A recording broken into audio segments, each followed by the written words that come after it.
So, all right. Free to land, everybody. Welcome to the MXGM Summer School for Self-Determination. We're excited to have everyone joining us. And again, dropping in the chat where you're from, your name, and why summer school for you. My name is Jomo. I use he, him pronouns. I'm an organizer with the DC chapter of the Malcolm X Grassroots Movement. I also have the honor of serving as the National Information Coordinator. For those who are new to the Malcolm X Grassroots Movement, MXGM is an organization of Black New African people who are organizing around our six principles of unity and a national program around self-defense, self-determination, and self-respect. And this particular project or program, this series of summer school lectures is part of our Grassroots Liberation School, which is our kind of community education project. And so we're really excited for folks to be joining us. We're excited about people's excitement about learning, particularly in this moment where we know the powers that be are trying to literally erase people, erase histories. And so this is a stand for self-determination. Um, Oh, I'm supposed to do the six principles of unity. Let me go to the slides real quick. And so we organize. Yeah,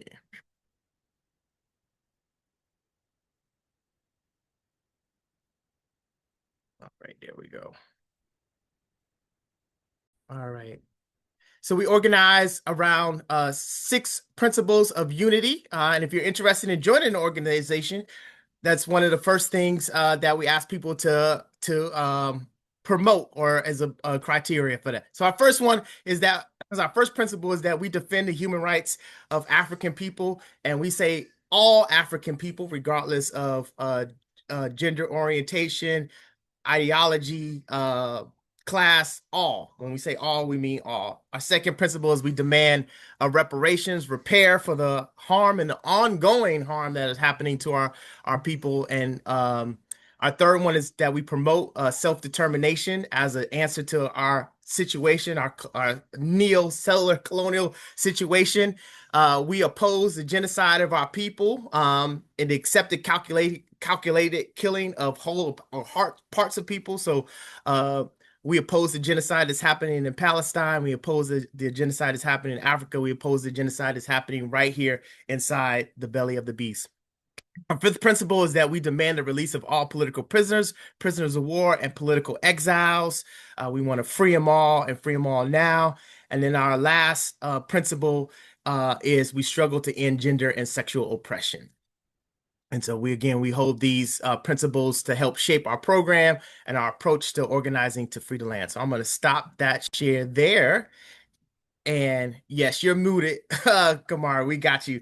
And so to take us a little bit further into our agreements, I'm going to bring to the stage, and y'all can give some love in the chat to Zalika, who is actually really the brainchild of the summer school, who went out and got all the amazing professors, helped arrange all the courses, and really has put this together, has made this really beautiful offering. So we can give some energy, some love to Zalika, who's going to take us into our agreements. Zalika. All right, free to land, y'all. How y'all doing? I'm so happy to be here. I am Z. So first of all, for the community agreements and the agreements reminders, we keep us safe. We will do that through our community agreements and with our digital security team. So you're going to see the folks here listed above.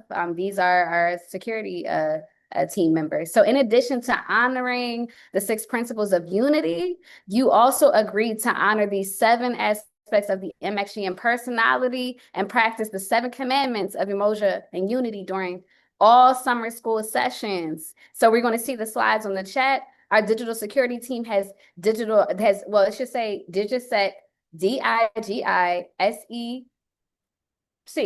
in their name. If you have any security concerns or are unable to follow any of our agreements, please privately message them. We're going to go over them really quickly just to be clear on these agreements. I'll read it out loud. The first one, always be humble when dealing with African people. You can be humble and firm at the same time. 2, respect the actions and customs of others. 3, never engage in petty, senseless arguments. 4, don't go places looking for arguments, ideological or otherwise. 5, never be afraid to wage ideological struggle or ask questions if necessary to establish political clarity. 6, never talk just to be seen or heard. And 7, always practice criticism and self-criticism. In terms of our, what do we have here? Our 7 commandments of Umoja. The first one is to aid each other. The second, be positive. The third, be patient. I gotta always work on that one, y'all. 4, be honest. 5, show courage. 6, listen as much as you talk. And 7, be programmatic. All right, thank you. And I'm going to turn it back over to our National Information Coordinator, Jomo.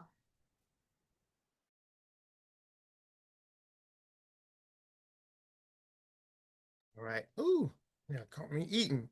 I'm trying to grab a bite.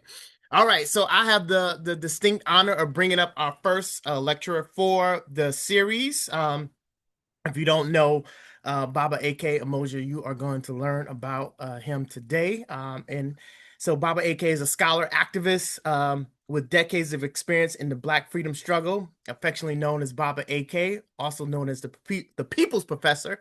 He's a professor of Africana Studies at Georgia State University in Atlanta, Georgia. Professor Umoja is the author of the award-winning We Will Shoot Back, Armed Resistance in the Mississippi Freedom Movement, and the co-editor of the Black Power Encyclopedia, one of my favorites. He's also the editor of the 2018 special edition of Black Scholar on the political legacy of MXGM co-founder Baba Chokwe Lumumba. He's also the co-editor of a special issue in Souls around honoring the legacy of Dr. Mutulu Shakur. And most recently has been the co-editor around the memoirs of Robert and Mabel Williams, kind of bringing the final chapters of their story to life. And so we're really excited to have him here. His research has appeared in many African American studies journals, histories, and political science journals. I'm going to skip around. He's an active member of the National Council of Black Studies and the Association of African American Life and History. Due to his advocacy and scholar activism, he received awards from the National Conference of Black Political Scientists in 1998 and the National Council of Black Studies in 2008.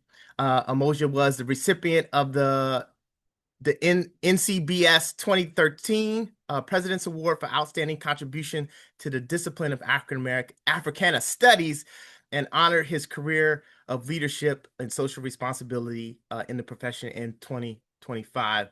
I'm gonna skip down a little bit because there's like 4 pages of this, and I know y'all want to hear from him, not hear about him. And so Baba Umoja is an activist in New African Independence Movement. He's a co-founding member of the New African People's Organization and the Malcolm X Grassroots Movement.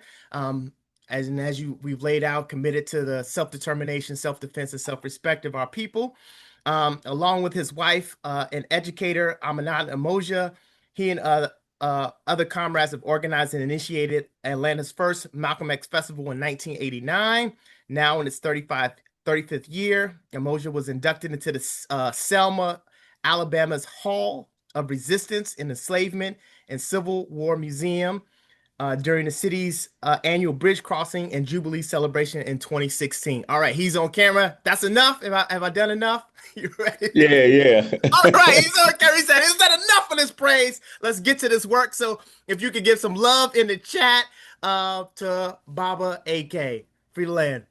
Free the land, peace and power, everyone. Let me see. Is that me? Okay, there I go. Yeah, peace and power to everyone.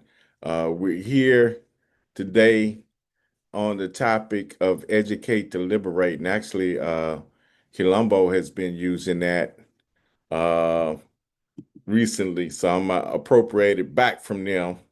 And I'm gonna use that for today's topic. But actually, I have a subtopic. But we're going to talk about the history of what I put down, the origins of Afro-American Black Studies. My bachelor's degree is actually Afro-American Studies, and the actual first program in the country was called Afro-American Studies. So I'm putting that down for historical legacy. But we'll look at its origins and look at where we are today, and we'll make some proposals for future directions. And this Grassroots Liberation School is part of the future directions of the field. But I'm gonna start with a story, and actually, I was conflicted on whether to call the title of this talk something else. And here y'all see my brother Watani Tayemba, and years ago, I think it was in 2011, I was being considered to be the chair of the Department of Africana Studies, African American it was at that time, at Georgia State University. And Watani said something to me to distinguish because he's a graduate. He and his partner, soulmate, Ahadi Tayam, but they are graduates of Cal State Northridge, at that time, San Fernando Valley State College's program. It was one of the early programs started in 1968. And at that program, the students with pretty radical perspectives, they determined who was going to be the chair. It wasn't the dean, it wasn't the faculty, it was the students who made that decision. So Watani was operating off of that understanding, being an early graduate of a Black Studies program. And so he asked me before I got the job, he said, "Hey, brother, um, have you got that job yet?" And I said, "No." And I said, "They haven't made the decision." He said, "Well, who makes the decision?" I said, "The dean." He said, "Who is the dean?" I said, "A white woman." He said, "You mean a white woman is going to determine who's the chair of African American Studies?" So for me, that's what this lecture should be a subtitle of this lecture because it demonstrates where we were during Watani's time. And he came to San Fernando Valley State in 1969. They had just had their strike, they had their struggle, and they had just established the program when he came there as a freshman. And it demonstrates the difference then and the difference today. And we have to think particularly when we think of issues of education and the struggle of our people for education. One important aspect of a movement, you can't really have a movement, and particularly a revolutionary movement, without what we call insurgent consciousness. That the people have to have a concept of belief in themselves. They have to have a concept also that the systems of oppression are wrong and they must be challenged. But we have to believe those things. If not, if we think this system is legitimate, there's no need to struggle against it. So insurgent consciousness is an important thing that we have to get from any education from movement forces. Thinking in that regard, one example of insurgent consciousness, and particularly in his 100th year, is demonstrated in the life experience of Malcolm X. Malcolm talks about when he's in prison. Of course, it was his brothers and sisters in his family who had taught him about the Nation of Islam, and also really men in prison, men he was incarcerated with. And in the autobiography, Malcolm says this: when Reginald left, and Reginald's his brother, he left me rocking with some of the first serious thoughts I ever had in my life, that the white man was fastly losing his power to oppress and exploit the dark world. And just consider when Malcolm's hearing this, when his brother's talking to him, it's a period of time that most of Africa is colonized, right? Except for Ethiopia and Liberia. It's a time that Black people are living under apartheid in the United States, right? So most of the dark world is colonized, but people are beginning to rise up. That the dark world was starting to rise and rule the world again because he's seeing beginnings of anti-colonial movements, right? In Africa, in the Caribbean, in Latin America, right? In Asia, as it had before, that the white man's world was on its way down. It was on its way out. So that was some of what enlightened Malcolm. But this insurgent consciousness he developed from the information that he received from his brothers and sisters and other inmates. That insurgent consciousness in the early 60s we see in Black students movements, right? And here's one brother who was a part of student movements in the Midwest named Don Freeman. Don Freeman was a member of SDS, but he became involved with other young people in forming the Revolutionary Action Movement in the early 60s. And first in Ohio, spreading into Philly, and then throughout the country. You also had in California a group called the Afro American Association, formed by this brother Donald Wharton. And unfortunately, I don't have a picture of Ann Cook and Mary Lewis, who were other founders of this organization in Northern California. Donald Wharton was a graduate student at Berkeley. At this time, he had graduated from Harvard. He's at Berkeley studying law.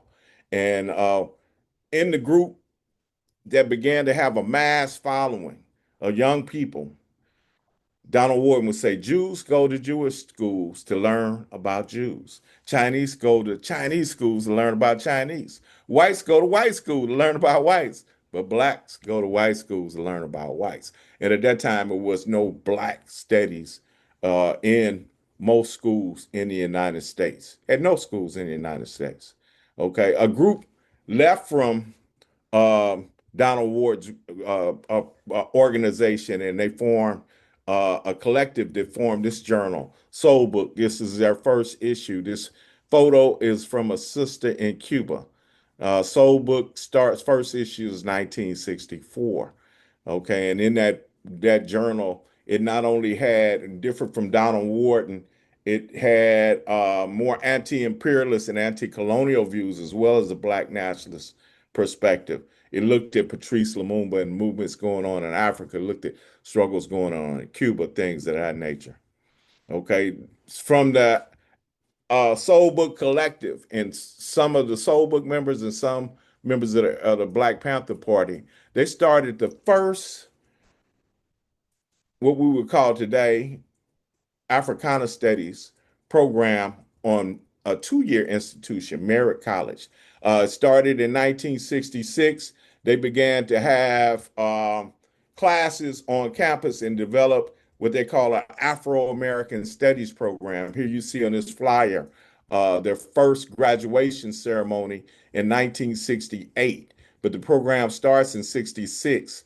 You see, they do a libation ceremony, okay, and for the first graduates of Merritt College African American Studies program. And they had Brother Eldridge Cleaver as a keynote speaker at their program. Okay. Black Power movement emerges. You see Stokely Carmichael speaking at Northern California School. Here he's speaking at historically black colleges. That begins to heighten the contradictions and raise more consciousness. And then at San Francisco State, similar to Merritt College, they begin to have Black studies programs or classes coming out of their experimental college. One of the instructors was Sonia Sanchez, the great writer, the great poet. Okay, and Sonia Sanchez also taught the first course that we know of on a college level on Black women. Okay, another instructor and coming out of the Black arts movement like Sonia was up Baba Askia Toure. Here you see him centered is in the center of this photo. And another great writer out of the Black arts movement, Leroy Jones, later known as Amiri Baraka. And here you see Amiri Baraka speaking on the campus as they began to organize on the campus to not only expand Black studies, but like other campuses in California at that time, part of the strike is to bring more Black students on campus. But there were other demands as well, we'll talk about. And here's some of the images of some of the activism, the fighting against police. In fact, for months, the university was shut down at San Francisco State. He Their protest leads to a Black Studies department. Here you see some of their demands. They united with other students of color, particularly Asian, Chicano students, and even with the SDS to form the Third World Liberation Front. Here you see a Black Panther on their curriculum. It was very much associated with the Black Panther Party. We also should note that Baba Kwame, our beloved Baba Kwame in our organization, was a student there at that particular time. Okay. Uh, Anybody, folks, put in the chat if you recognize who this young man was who was a part of that Black Student Union there at that time. Anybody guess? We're going to come back and see later on if anybody knows this young man. Okay, but he was an important activist in the Black Student Union at that particular time, and he became a very prominent personality, still activist today. We'll see. One of the faculty members, actually, he was a part-time instructor, a graduate student at San Francisco State. He kind of outlines what Black studies meant for them at that time. He said the struggle at San Francisco State and the BSUs throughout the state, because as we pointed out, it's not just at San Francisco State, it's at other schools in California, is a struggle for the seizure of power and the implementation of one primary point, which is the determination of our destiny educationally, politically, socially, and economically. In other words, we're struggling for freedom. And the goal is the seizure of power to bring about that freedom. This is George Murray, who was a member of the Black Panther Party. He was George Murray's um, role or relationship to the campus was a key demand of the students because the university wanted to fire him and expel him from the campus because of his politics. Another key leader in that struggle was Dr. Nathan Hare, who had come from Howard University to be the director of the Black Studies programs, okay, and Black Studies department, I should say. And Dr. Nathan Hare had been engaged in the Black Power movement at Howard University. Actually, was fired from Howard University, but hired at San Francisco State. And I want you to hear his perspective and his point of view of what Black studies should be. He said Black studies is based ideally on the ideology of revolutionary nationalism, dedicated to the destruction of white racism, changing seriously the power relations of blacks and whites. And he goes a little bit further, not to confuse black students into a search for tangential ultra separatist goals such as separate dormitories. Some people thought that black power and black studies should on predominantly white college campus should be about things like black dormitory dormitories that he says are chitlins in the cafeteria and similar diversions having little to do with changing this seriously the power relations of blacks and whites. So he's seeing this has having to change the power relationships of black people and white people in society. Okay, but also in the university. He said we must have sovereignty. And if with our Black Studies Department, with mere autonomy, we would not be permitted to diverge from the norms and practices of white institutions. Going back to the question that Baba Watani raised with me, who's the chair? Who determines who's the chair? Is it the Black community or is it the administration? Okay. So Nathan here is raising this question in 1968, 69. Okay. Another core principle of Black studies at that time was relevance. Every course, particularly the San Francisco State curriculum, had some extension to our community. It wasn't just abstract theory. Could you actually put this theory in practice? What relationship do you have to our community in changing the problems in the community? What is our relationship to our community?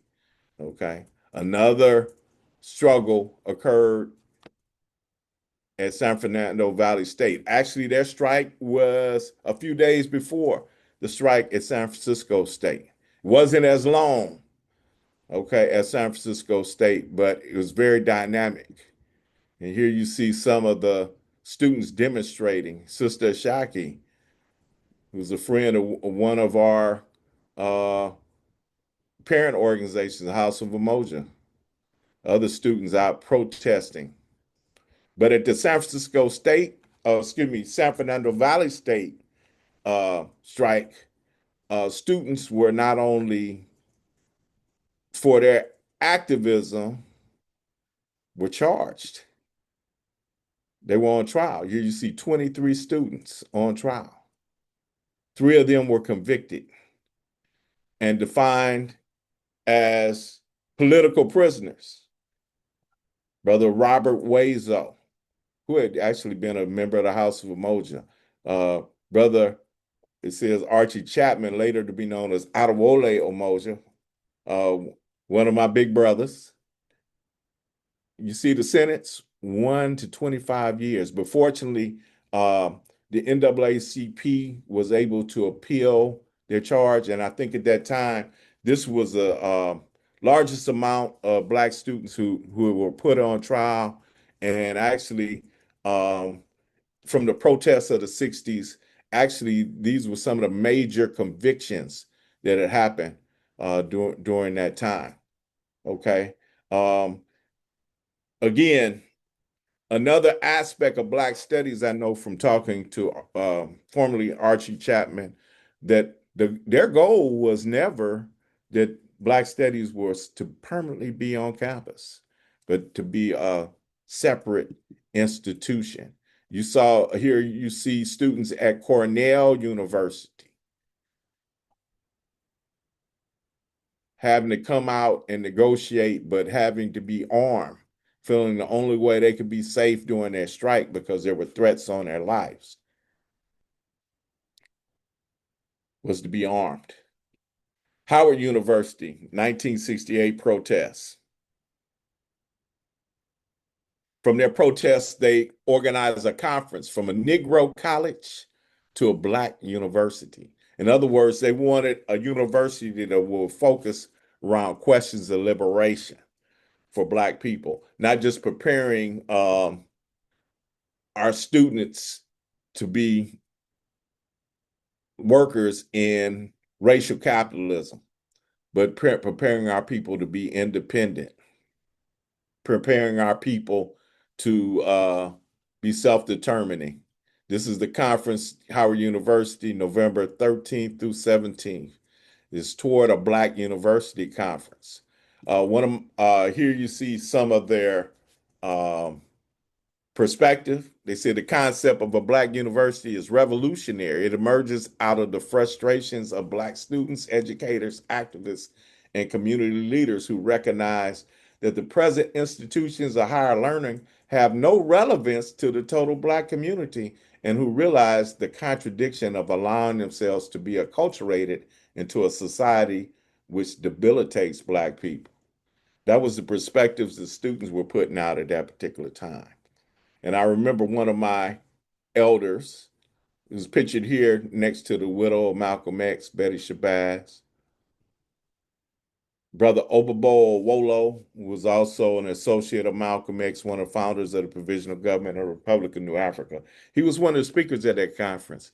And he said, really, you won't have a Black university without having a sovereign Black nation. In other words, it wouldn't be possible to have this type of institution when you're still colonized.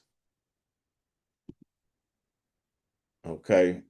And so we look at the movement from that particular moment and we see that Black studies grew from one department in 1968 to 500 units by 1972. So by the time I graduated high school that year, 72, it had emerged from 68 to 72 in 4 years, 500 units. There's a dilemma. Some people see that the only way you can have a true Black studies is to do it off campus, though, to do it totally independent. One effort in the DC area was the New School of Afro-American Thought, which started in 1965 and lasted to 1971. If any of you DC chapter members see Baba Lumumba, he could tell you about that. He was one of the co-founders of the New School of Afro-American Thought. He's still in the DC area.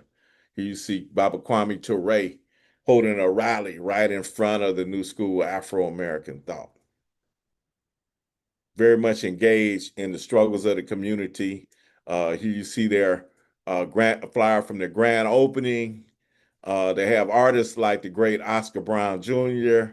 If y'all don't know, we definitely need to delve into who our artists are and were, right? You see people with Leroy Jones and others performing. No, excuse me, excerpts from Leroy Jones, Langston Hughes, others. They got gospel singers, Latin music, rhythm and blues, jazz, the great Jackie McLean. I saw McConaughey on this. She know who that is. So we got all these artists at this grand opening. Okay. People doing poetry. So art was very important with the new school, not only in terms of fundraisers and opening ceremonies, but just in terms of the education of the folk. Okay. Here at Atlanta, students were active in Atlanta University Center. If you many of y'all know Abdullah Kalimat, historical figure in Black Studies. He's at that time a faculty member at Spelman, and he's engaged with activism with other activists on the student activists and revolutionary faculty, radical factory faculty. They formed another institution out of that struggle. Uh, it called the Institute of the Black World, which lasts from 1969 to 1983. You see to the left, the great Vincent Harding was a scholar who was a part of the Institute of the Black World. And Bill Strickland, you see on the right. But you also had other scholars participate there, like the great Walter Rodney came and provided some instruction at the Institute of the Black World. Sylvia Winter. So other scholars participated and helped building this independent, radical liberation institution outside of the university. And again, they're coming out of historically Black colleges. If you think about Morehouse, if you think about Spelman, but feeling that to teach a revolutionary perspective from the Black radical tradition, they needed to be outside of these institutions that are neocolonial. In North Carolina, you have Malcolm X Liberation University from 1969 to 1973. So you had these attempts to do independent uh, Black education. We have our Black independent schools today that deal with pre-K through high school, but on the college level, people were forming these independent institutions, college level and community level for community education. So, parallel to the Council of Independent Black Institutions, we have people working on higher education or postgraduate skills and education. Baba Kwame could tell you about the institution he was involved in Chicago, the National Conference of Black Lawyers, College of Law in Chicago, College of Law and International Diplomacy from 1975 to 1986. Here you see the building of the NCBL Community College of Law in Chicago. So again, you see the sister Yvonne King, again a friend of the movement, who was one of the founders of that institution. And this is a publication if you want to read more about it. And of course, interrogate Baba Kwame. We got people around who have this history in their heads that needs to be documented. So you have this proliferation of Black studies, and particularly with the institutions on campus, you know, there's this question of what to do with Black studies. Uh, its relationship could be on a college campus. Can you have an institution that's promoting a revolutionary nationalist perspective as advocated by someone like Nathan Hare? Can you have that perspective on campus? Or, what good is Black studies? Can it be relevant? Of course, there are some folks who have other ideas of how it could be helpful. Uh, enter McBundy George, who is the head of the Ford Foundation. He has a perspective on Black studies and how it could be helpful to diversify, particularly white colleges, not only diversify in terms of student body, but bringing in Black faculty, uh, you know, to reform American education. And Ford Foundation contributed 10 million to Black Studies units from 1970 to 1978. And so it has a major foundation. And again, we're talking about $10 million then. I know some of y'all say, some of y'all got $10 million in your accounts right now. But during that time, $10 million would probably be the equivalent of 10 billion. And, of course, I really don't know math that good, but I'm just saying it was more money. The value of $10 million at that time had a lot more value than it has today. Okay. Of course, you had this conference 1968 that Ford Foundation funded Black Studies in the university. Um, McGeorge Bundy invites some of the leading Black studies scholars from around the United States, as well as other policymakers, to be a part of this conference at Yale.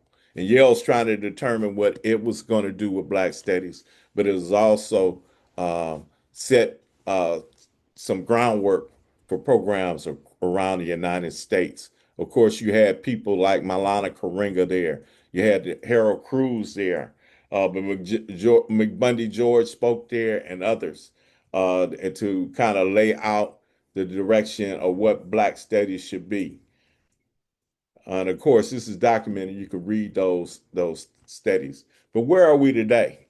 And for me today, I look at this scene, one of my favorite scenes in a movie, Higher Learning by John Singleton. Of course, Ice Cube starred in it. And there's this role where the scene where Black students, um, militant Black students had gotten into a physical confrontation with some white guys, some white supremacists, and Black guys feel they won the fight. And they were talking about how they won the fight. And then Ice Cube tells them they won. And he said, "What do you mean?" And they said, "What do you mean they won?"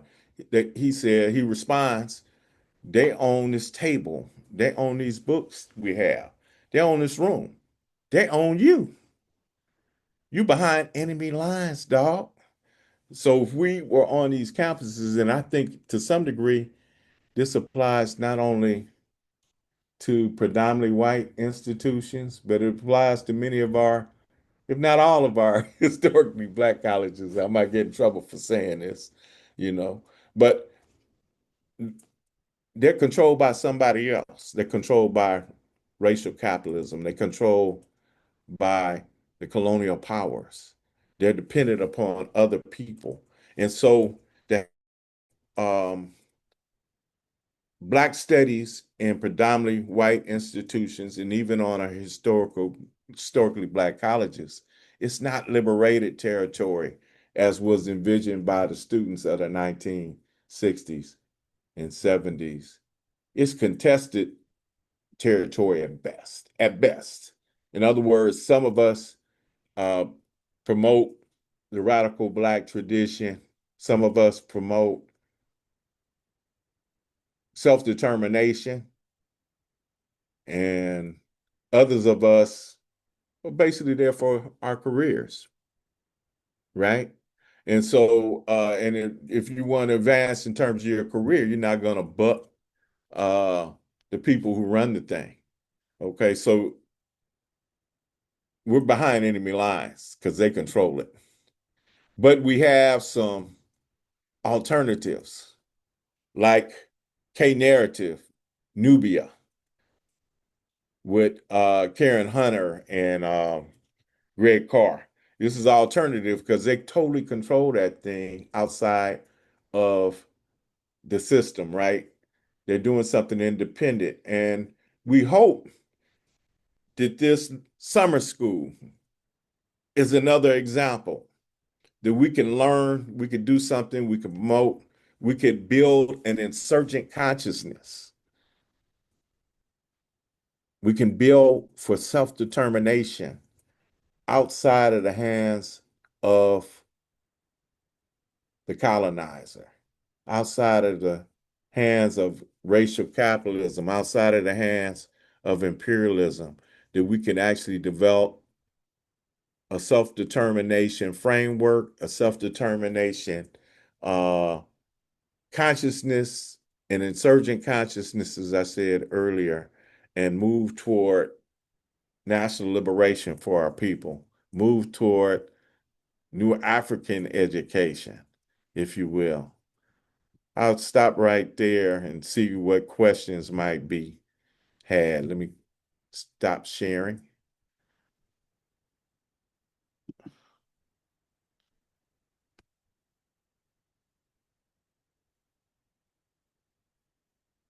Let me see. Jomo, you still there? You ain't sleep on me. Are you playing daddy right now?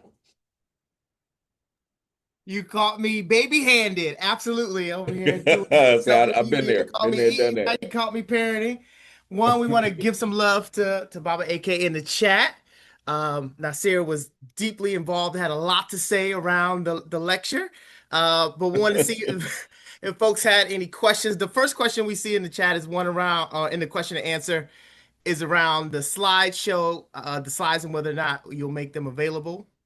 Yeah, All I right. can. All right, so slides will be available. I guess if there's anyone who has a question, you can drop it in the chat or give us a sign and we can bring you on as a so you can ask your question directly to Baba AK. So anyone have a question, you can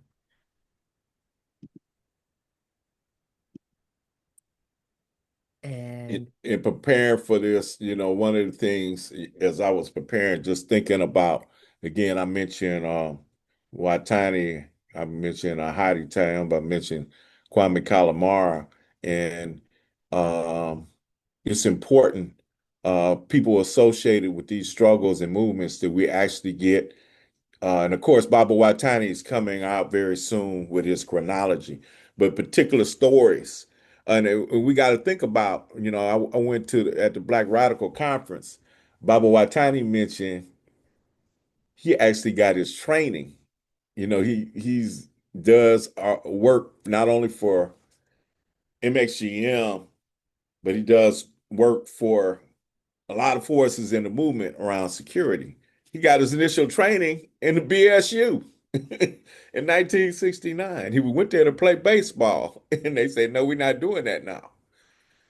We're involved in this movement, and that's where he got his training. So, um, these are important movements all in right. getting that history, and particularly as we think about how we build. All right. I see Kaya or Kia, sorry if I mispronounced your name, has a question. I had a question too as I was listening to you. I was thinking about Baba Matulu. But the question is, how did Black Studies change from a focus on Black liberation instituted outside the university to where it is today, as you noted, contested territory, seemingly of oh, someone added stuff and then they zoomed it away. And I uh might have went through that too fast, but what basically happened is the Ford Foundation shot grants, and this might be familiar to us today in working. With the people always talk about the what do y'all call it, nonprofit industrial complex. So they're giving grants. Certain things are funded, certain things ain't funded. So, if you got a particular type of political ideology, you might not get a funding. You might get it if you're if you got a more pluralistic uh focus rather than a radical focus. That's one thing. And then as people, um, this whole again the question I started with the Watani raised. If students are determining, and particularly students organized in a BSU that has a particular type of ideological frame, if they determine who gets hired, if they determine who gets tenured, that brings out certain standards. If the powers that be in universities are determining who gets tenured, what research, if you're required to do research, what research is valued? What research ain't valued? If they're determining these things. And I actually had, I remember before I was tenured, um, one scholar who's prominent, I won't mention his name today, he visited my office and he said, Akinyele, ain't you afraid to talk about the stuff you talk about, in terms of your career? But so some people are afraid to take a particular type of perspective. Actually, I was told that by a lot of people, but I was just kind of crazy, and I guess the people who hired me were a little bit off too. And so I was able to get slip through. But that's a very real consideration. So some of those things people kind of adjusted. Not to mention now we get um as people being trained, it's not the same type of movement that was around during that time that was producing a Watani Tyehimba. It was producing a Heidi Tyehimba. It was producing a Kwame Kalamara. You know what I mean? I kind of caught the tail end of that. But so it's different when many of us when we were in high school, we were getting oriented already uh, by the movements that were out in the community. So, it's important that um, even the students who become the professors in these programs have a particular type of ideology and a commitment. Actually, and this is emphasized, and I should give you all what do you call it, a bibliography of my well, what I came up today. But it was emphasized when I went to college as a freshman, the black students who helped me get into college emphasized to me that I had to come back to the community after I finished and continue to work in the community. And they weren't saying you have to be a revolutionary, but I had to contribute something back to the community. That piece ain't out there now. It's basically like you get in because you're smart and you're a good individual. You're a talented individual, but not there's an expectation that I got to come back and I got to help some type of way. We need to still be doing that through our rites of passage programs and things of that nature. Okay, let me see. Another question. I'm sorry, Yeah, I it's went about on a seven or little too eight. long. No, no, you that one. The kind of there's a question around what's your greatest accomplishment? What do you see as the hope of the future of African studies or African-led organizations like this one? Um, feels like we kind of people had a lot of Well, questions around kind of well, how the Ford Foundation. But go ahead, go after that. accomplishment. I would say even more important than the books and stuff like that uh, has to be students who achieve, and then just things we built. It's hard to say just one, like Malcolm X Festival here. You know what I'm saying? Those things are most important when I see something I poured into and I see it continuing. Uh, I'm not as active with the Scouts right now, New African Scouts, but still today, even though I do have grandchildren and stuff in there, but when I see them perform, sometimes I get teary eyed, and my allergies mess with me sometimes. But I get teary eyed because I know the stuff we began. It's not dying. It's going to continue. So those things are some of my most important contributions. You said what else? Around the future. Where do you hope to go? And I Oh, guess there's I'm hoping, yeah. Go ahead. particularly, we have these vehicles that we continue to do it. And it's not just us. I've been to Amanada's a member of First African church here in Atlanta, and I used to go to some of their Bible studies. They was talking some real liberation stuff. We got to begin other in the places we can control, set up our own educational vehicles. Again, we doing the Colombo, and we also had the Tamu Suma Kanyama Preparatory School here in Atlanta. But we need to do that for it needs to be a total program, even beyond high school graduation. We need to uh, have these institutes, and particularly with the online framework that we see happening with Nubia or K Narrative, and then this format here, really make it an institution that's formal. I'm not when I don't mean formal. I mean it happens on a routine way. We think about some of our ancestors like Baba Herman Ferguson with the Organization of Afro American Unity. One of the best programs they had, probably the best program that they had in Malcolm's organization, was a liberation school, and I think it was K through adults, right? And they actually had graduation ceremonies and things of that nature. I think there were some questions in the chat about some of these independent spaces and what happened with them. Hmm. I need to do bigger study into that myself. I think some of it was, of course, I think there was a question of resources. Uh, I think, but they were young. The participants were young, and some of them, I think there was ideological confusion. Because the Malcolm X Liberation University, that's the one that hurts my heart the most, because that guy ended up being a Republican, and promoting a Republican educational agenda, So, but we need to do more study on that in terms of sustainability and how we can maintain our institutions. Uh, how we could fund them, and but then again with this online framework, some things can be done through this vehicle as well. And I know that um I particularly in terms of new African political science, for the last few years I have been meeting. We need to complete some curriculum based upon that. Some of the ideas of people like Baba Mario Badeli, Baba Shokwe, Lumumba, Queen Mother Moore, and others. How can we better share their point of view and have people have conversations around this so we can build for it in this era? All right. I think that's all we got time for.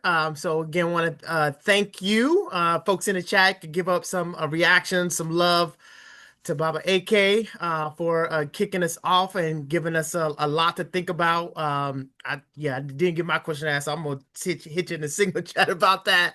Um, Okay. and this is just us getting started, so we're gonna invite Z back to tell us who is going to be joining us next week to give the People's Assembly a lecture. All right, Freedom Land, y'all. Thank you so much, Baba. That was fantastic. Thank you. So next week, we will have Dr. Joshua Myers, who teaches at Howard University, for a lecture entitled The Practice of Black Study. He says, study is a practice. Black study is a radical practice and inheritance. The urgency of its necessity calls out to us now as we inhabit a world that is increasingly defined by its antagonism toward us. Our practice of study is necessarily its own thing, and this indigenous form of study provides clarity of the stakes for how we might live and what might be possible. Liberation, too, is a practice and study is conduit, a beginning again and continuing until. And he is actually the author of Black Study, Cedric Robinson, and also I'm sorry, the title of the book is escaping me, but also a book on the Howard University protests as well. So we are really, really excited. And make sure for those of you who are our students, you already know there's a next part coming. So thank you so much, Baba AK, for just